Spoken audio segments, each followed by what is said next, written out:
CNN. By escaping the government shutdown drama without losing face, President Donald Trump can claim a short-term victory. But the truce only delayed the most fateful dilemma he has yet to face in his presidency, on the issue that powered his political rise: immigration.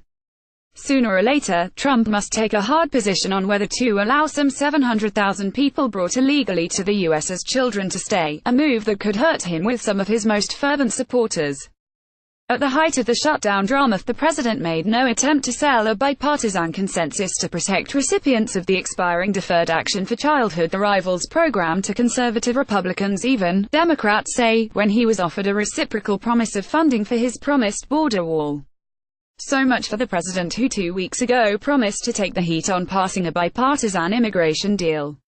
The shutdown ended Monday, after Democrats won an assurance from the Senate Majority Leader, Kentucky Republican Mitch McConnell, of a debate and a vote on immigration in return for ending a filibuster of a short-term funding deal until February 8. The breakthrough revealed a growing bipartisan constituency for an immigration deal in the Senate, but any measure, even if it funds Trump's border wall, may be dead on arrival in the House unless it draws full-throated presidential support. Ultimately, the president is going to need to get on board in order for the House to vote on it, Republican Sen. Jeff Flake of Arizona said Monday. The House, much more so than the Senate, relies on the backing of the president. Trump spent his entire first year in office piling up political capital with his most fervent supporters. The question now is whether he will be willing to spend it on an issue that hardline activists made demagogue as giving amnesty to illegals.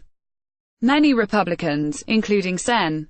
Lindsey Graham of South Carolina, believed that Trump, in his heart, wants to spare DACA recipients from deportation. But to make it happen, the president will need to take a stand that could put him at odds with sectors of his political base, who flocked to his side precisely because of his tough tone on immigration in 2016. After all, Trump said during his campaign that he would immediately terminate what he called President Barack Obama's illegal executive amnesties. In office, he has softened his tone, reflecting prevailing public opinion that DACA beneficiaries should be able to stay, saying, "I love these kids," and calling for a bill of love to save them. But at crunch time, the president has shown no indication that he is willing to take a political hit to help DACA recipients, who on Monday were facing another extension of their agonizing wait to learn their fates. Trump last year declared Obama's DACA program unconstitutional and cancelled it, playing the hero with hardline activists. But apparently unwilling to pay the political price for deporting DACA recipients, he threw the problem into Congress' lap, raising questions about how willing he is to lead on the issue. "DACA is a very, very difficult subject for me," Trump said, encapsulating his dilemma in a news conference nearly a year ago. "I will tell you. To me, it's one of the most difficult subjects I have. But every president sooner or later faces a moment when he must act in a way that could hurt him with his most loyal supporters. In fact, dealing with no-one questions that everyone else has failed to solve is part of the job description." So far, Trump has not had to make that leap. Battles last year on tax reform and Obamacare did not involve going against sectors of the GOP base.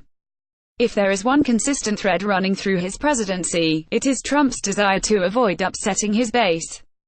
Indeed, with an approval rating below 40%, such solicitousness is an existential issue for the president. And though polls have consistently shown that even a majority of Trump voters want DACA recipients to stay, the president appears to be squeamish about throwing himself into the fray. "When you sit with the president, you can see that he really wants to do it," Senate Minority Leader Chuck Schumer, a New York Democrat, said Saturday. But then a few hours later, because of the right-wing pressure, he backs off. That's bad news for Republicans who want Trump to play a more influential role than the one he played by mostly staying out of sight over the weekend, largely by design. Several sources told CNN, "At some point before we pass a bill, if we pass a bill, it would be helpful to know exactly what the president is thinking," Republican Sen. John Kennedy of Louisiana told CNN's Brooke Baldwin on Monday. "Because you don't want to go pass a bill or waste your time on the bill if he is going to veto it. Trump may not just have to make a break with sections of his base if he is to navigate the prolonged debate over the fate of those covered by DACA. He may have to repudiate his advisors as well."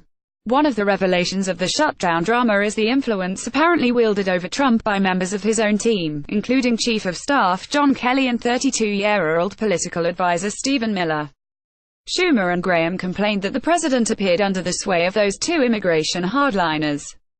The White House insisted Monday that there was only one decision-maker in the White House, and there is ominous precedent for Trump aides whose profile threatens to eclipse his.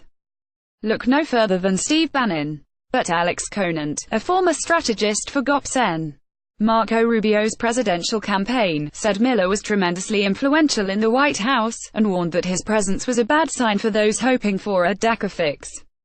Stephen Miller just doesn't believe that immigration is good for the country, Conant told CNN. When you are trying to negotiate with him, there is just no common ground.